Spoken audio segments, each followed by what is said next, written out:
Cómo tratar los problemas respiratorios. Estamos con un neumólogo, el doctor José Ulloa, que nos va a dar los mejores consejos debido al aumento de los casos de enfermedades respiratorias en nuestros niños, mayores de edad, ancianos. Así que queremos familias sanas. Es parte de un lugar seguro. Ya venimos con más En Contacto. Cómo tratarlos y también los leemos a través de @encontacto Ecuavisa. Queremos despejar toda la mayor cantidad de inquietudes por parte de ustedes. Ya venimos más.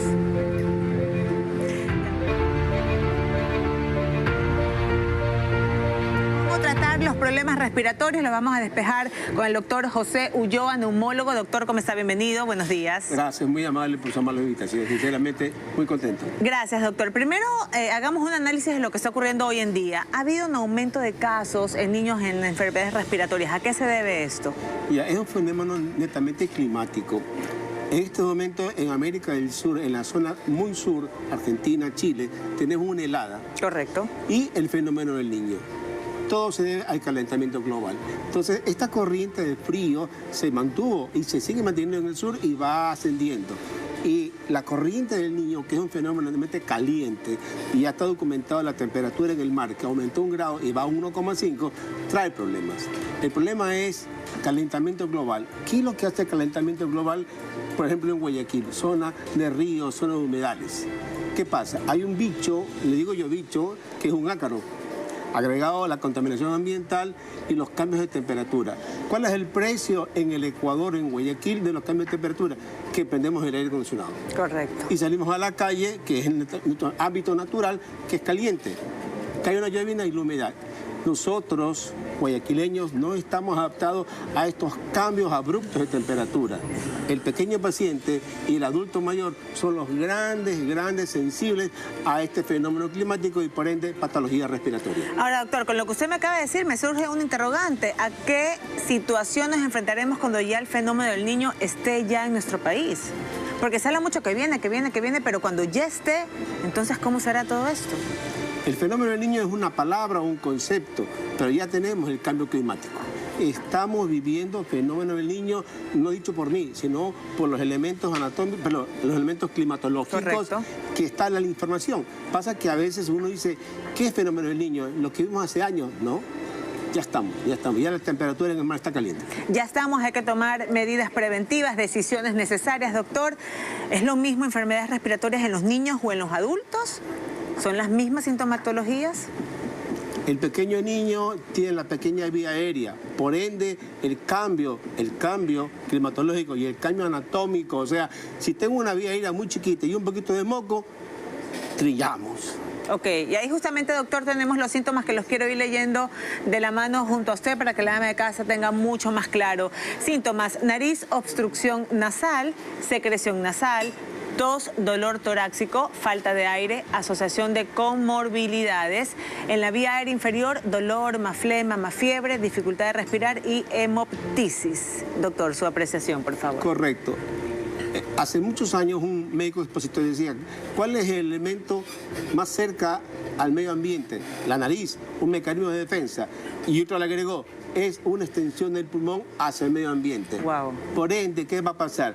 Si tengo, por ejemplo, me levanté en la mañana y con el pie descalzo, y si soy un atópico, mi nariz se obstruye y comienza a tomar flema.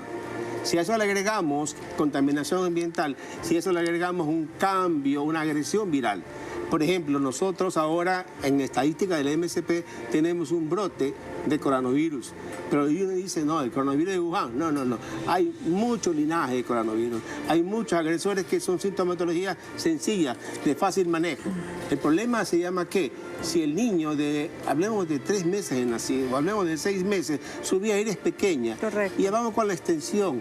El hombre que tiene 65 años de edad y está obeso y que tiene enfermedades asociadas. Y si no está vacunada, trillamos. Entonces la importancia es que ahora en el Ecuador hay una campaña de vacunación. ¿Contra qué? Contra el hemófilo influenzae. Pero discúlpeme, contra ay, Dios mío, un lapsus. Con la influenza. Entonces, ¿qué vamos a hacer? Vamos a protegernos, ¿ya? Ya estamos cubiertos con COVID. Ahora tenemos otra vacuna contra ciertas bacterias como el neumococo. Bueno, eso no es el punto. Cambio climático, incremento de patología, vía el pequeño y el adulto mayor con enfermedades asociadas. Y esto sin contar las personas que tienen asma. Ahí deberíamos de duplicar los cuidados, doctor. ¿O me equivoco? Buena pregunta. Si yo tengo ahorita, me preguntaban cómo va el asma en Guayaquil. ¿Hay un brote? No, hay aumento de tasa, pero porque es el cambio climático. En este momento en Guayaquil el año pasado o el anteaño pasado teníamos bajas temperaturas, ahora tenemos bajas y altas. Si vamos de ácaro, que es un punto que crece, ¿dónde? En el dormitorio, en la almohada, en la cobija, entonces tengo y duermo con el enemigo. Entonces el paciente alérgico se descompensa. Y eso siempre los doctores dicen peluches, alfombra, fuera de los cuartos porque son un foco infeccioso. Doctor, ¿es verdad que una gripe o una enfermedad respiratoria maltratada me puede llevar un asma? ¿O a una bronquitis? Ya. La patología de la vía aérea en el asmático, si yo no estoy estabilizado, me descompenso. Cuando yo acudo a la emergencia de un hospital, quiere decir que mi plan de terapéutico y mi plan de cuidados no va bien. Algo sucedió, algo pasó. Entonces, el asma es una enfermedad inflamatoria y requiere de medicación continua. Y agrego algo más, no hagamos una falsa seguridad con un medicamento bronquidilatador que se llama salbutamol. ¿Qué falsa seguridad, doctor? En que me siento bien y me sigo chijeteando, en que me siento bien, me sigo chijeteando y de repente estoy en la emergencia. Dios mío. Ese es el problema. Entonces, la falsa seguridad conlleva ¿qué? Si me están diciendo que para poder combatir con la patología respiratoria infecciosa viral debo hacer un alejamiento, pues lo hago caso, porque sí funcionó con el COVID. Pero ¿cómo hacer, doctor, un alejamiento de una casa pequeña donde tengo 3, 4 hijos y uno se me enferma, después me cae el otro? ¿Cómo de alguna manera, como madre de familia, lo puedo resguardar al resto de mis hijos si vivo en una casa relativamente pequeña? La primera sugerencia es: sus hijos están vacunados, usted está vacunada. Importante, vacunación. Entonces, eso es muy importante. ¿Y cómo hago el recambio atmosférico, que es muy importante en la casa? Abro ventanas. Recambio atmosférico. O sea, el intercambio del medio ambiente exterior con el interior. Entonces, a mayor velocidad, mucho mejor. Por eso le dice a la gente, a ver, ¿cómo bajo la carga viral? Con recambio atmosférico. Abra las ventanas, abra las puertas, que si tenemos una mascotita, bueno, eso nos trae un problema respiratorio, en el caso del asmático. Doctor, ahí mientras veíamos los síntomas me llamó mucho la atención términos que no había escuchado, que es asociación de comorbilidades y hemoptisis. ¿Qué significa eso? Correcto. La asociación de comorbilidades quiere decir, por ejemplo, en el adulto mayor, obesidad, hipertensión, diabético, accidente cerebrovascular. Son enfermedades que están allí propias de la edad. No, es porque a veces hemos agredido al cuerpo. Ok, ¿y hemoptisis? Es un sangrado de la vía aérea, que a veces sucede con los pacientes porque, mire... ¿Y cómo darnos cuenta? Ok, un tip. ¿Dónde hay mayor cantidad de enfermedad infecciosa llamada tuberculosis?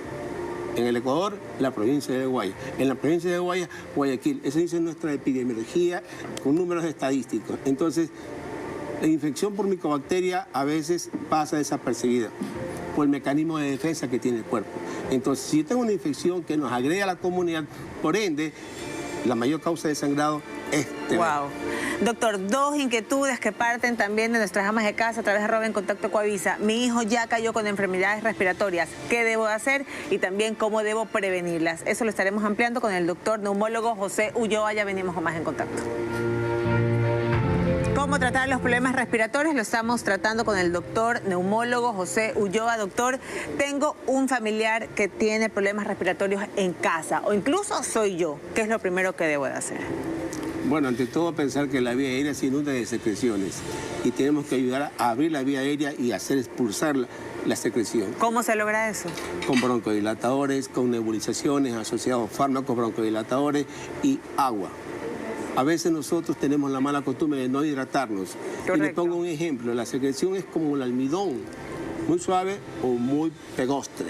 Entonces usted imagínese eso en la nariz y comienza la obstrucción nasal, aparte que el cornete se inflama. ¿Qué es el cornete? Es un mecanismo de defensa que tenemos en la vía aérea superior. ¿Para qué? Para humidificar el aire, o sea, calentarlo, y hay unos cilios allá que se llaman mecanismos de defensa. Con el frío, con mucho aire acondicionado, estos se lentecen y ese mecanismo de defensa se pone un poco torpe. ¿Cuáles son los errores más comunes que el ecuatoriano comete? Porque acá nos encanta, doctor, repetir la receta de la abuela, el secreto de la abuela, es que la vecina de la vecina de mi amiga me dijo, mira, me fue el doctor, toma, tiene lo mismo, la misma receta. ¿Qué es lo que debemos evitar? Evitar la automedicación. Ok. Y buscar a su profesional, buscar a su médico de confianza. Y si no, se va a la guardia y busca al especialista. ¿Pero por qué? Usé 3 términos. Buscar a un profesional, el médico de la familia y la guardia. Entonces tengo un escalón 1, un escalón 2, escalón 3. La guardia quiere decir que el niño o el adulto se descompensó. Ok, se descompensó el niño. ¿Cuándo hablamos de que está en ese cuadro? Cuando la mamá se da cuenta que el nene en la noche comienza a toser demasiado y esa pancita comienza a moverse. Eso es un síntoma alarmante. ¿Qué quiere decir? Que la vía aérea está bien obstruida. A lo mejor ese nene es un asmático, usemos el término desconocido. Recuerde usted que ¿dónde hay mayor número de asmáticos en el país? En esta ciudad. ¿Dónde hay mayor agresión por ácaros? En esta ciudad. ¿Dónde hay mayor incidencia de infecciones respiratorias? En esta ciudad. ¿Cómo manejar el tema de la flema, doctor? El hijo de un colaborador nuestro casi se atraganta con su propia flema. ¿Cómo deberíamos de actuar ante esa situación? Lo dijo un broncodilatadores y con un humidificador, no, con un fármaco que se llama agua. El agua con solución salina. Por eso que le decía el pediatra, hidrátelo y haga la lavado nasal. Sí, pero eso en la parte alta y en la parte baja los broncos se estrecharon, broncodilatadores. ¿Soy asmático escondido o tengo una bronquiolitis? Entonces, eso ¿quién lo dilucida? No la mamá, no el papá, no el vecino, no la abuelita, un profesional de la salud. ¿Y con adultos mayores también es la misma situación, doctor? Claro, porque el adulto mayor con las enfermedades asociadas, a veces la gente no duerme y toma una benzodiazepina, un tranquilizante, algo para dormir, y los mecanismos de la tos se alteran. Por eso, el que tiene tos, que siga con su tos y darle broncodilatador y calma la tos. No darle un bloqueante de la tos, o sea, una benzodiazepina o muchos jarabes que se lo da el boticario. Doctor, antes de mi época, un cuadro respiratorio, como venía, se iba. Hoy en día demoran semanas. ¿A qué nos enfrentamos? ¿Cuánto es lo normal que debería de durar una enfermedad respiratoria? Los virus han cambiado. Los virus dejan respuestas inflamatorias. ¿Qué es una respuesta inflamatoria? Nuestra vía aérea se hincha. Ustedes imagínense cómo se va a la playa, agarra el sol y la piel se pone roja y duele. La vía aérea se pone también inflamada y encima comienza a secretar mucha flema y después se dematiza. El bronquio es diferente al chiquito y del adulto. Claro. Entonces el chiquito inmediatamente se ahoga. Corre a la guardia y lo que hace el pediatra, lo broncodilata, le da un broncodilatador y ve si usa o no los corticoides sistémicos, los corticoides tópicos. Pero siempre es hidratarlo para evitar que el moco se vaya a hacer un pegostre. Y ahí me quiero detener. Hay que analizar el moco, doctor, el color, la textura, porque se habla que si es moco verde es infección. Eso por lo menos me dice mi mamá. Si es moco transparente no pasa absolutamente nada. ¿Estoy equivocada? A ver, como la medicina va cambiando, teníamos esos elementos antiguamente clínicamente. Ahora sabemos que a veces soy alérgico, tengo eosinófilos altos y tengo un moco verde. Pero no tengo fiebre, no tengo glóbulos altos elevados, es una respuesta inflamatoria, nada más. Pero ¿qué pasa con el pequeño paciente o con el adulto? Si estoy con tos, con flema, 1 día, 2 días, 3 días, 5 semanas, lo digo 5 semanas un poco exagerado, pero ¿qué pasa? La vía aérea se inflama y ¿qué hace? Se obstruye y ahí es un medio de cultivo. Si yo tengo una comorbilidad, digamos que obesidad por comer mucho arroz con menestra, ¿qué pasa? Mis mecanismos de defensa se alteran. Y aumento de peso quiere decir inflamación. Ok, doctor. Ahora, ¿cómo prevenirlo? ¿Cómo prevenir que mi hijo caiga enfermo cuando yo lo lleve al colegio y todos los compañeros están enfermos? ¿Cómo prevenirlo para de alguna manera resguardarlo, ¿no? Para que no le caiga primero a él, después viene papá y mamá y así sucesivamente toda la familia. De lo más sencillo a lo más complejo. El caballero de mi izquierda está haciendo un rico encebollado. Ha utilizado muchos elementos flavonoides. ¿Qué es un flavonoide? Legumbres, con colores, mecanismos de defensa que van muy bien. Vitamina de la olla, doctor. Exactamente, a comer bien, pero bien, no mal. Y lo más importante, las campañas de vacunación. Enfatiza mucho usted en eso. Exactamente, como digo yo, arroz maduro y verde. ¿Qué alimentos no deberíamos de consumir mientras estamos cursando un proceso respiratorio? Lo que estoy metido en una caja. Ok, nos quedó clarísimo. Nada más. Nos quedó clarísimo. Doctor, ¿por qué las enfermedades respiratorias siempre se agudizan en la madrugada? Ya, La vía aérea, habemos el paciente asmático, la vía aérea se estrecha porque en nuestro cuerpo bajan ciertos elementos. Tenemos algo que se llama el corticoide que hace la glándula suprarrenal. Se altera, disminuye. Y por eso que a los asmáticos, al no tener un mecanismo de defensa óptimo, ¿qué es lo que hace el médico? Hizo los trabajos, encontró, le da un corticoide inhalado y se acabó el problema. ¿Qué pasa con aquel paciente longevo? Que esa vía aérea, el hombre ha trabajado en un ambiente contaminado, hemos fumado, hemos bebido, hemos tomado, tenemos reflujo y encima obesidad, esa vía aérea está patuleca, exacto, maltrecha y se defiende mal. Entonces ese es el problema. Ok, doctor, queremos agradecerle muchísimo por haber venido. Una recomendación final para nuestras amas de casa que nos están viendo. Comer bien, hacerle caso al médico y no utilicemos mucho el Google para hacer una pregunta. El doctor Google, doctor. Exactamente, exactamente. ¿Cuándo fue la última vez que usted se me enfermó? A ver, le soy sincero, aún soy virgen de COVID. ¡Wow, doctor! Deme la mano, mis respetos. ¿Cómo lo hizo? ¿Cómo lo logró? Uno, bioseguridad, pero estricto. Lo vimos en la mascarilla, por si acaso, al llegar acá al canal. Sí, sí, bioseguridad es muy importante. A mí me tocó enfrentarme en el caso número 0, hacer la laparoscopía. En aquel momento con el equipo de la gente del hospital del Cibar.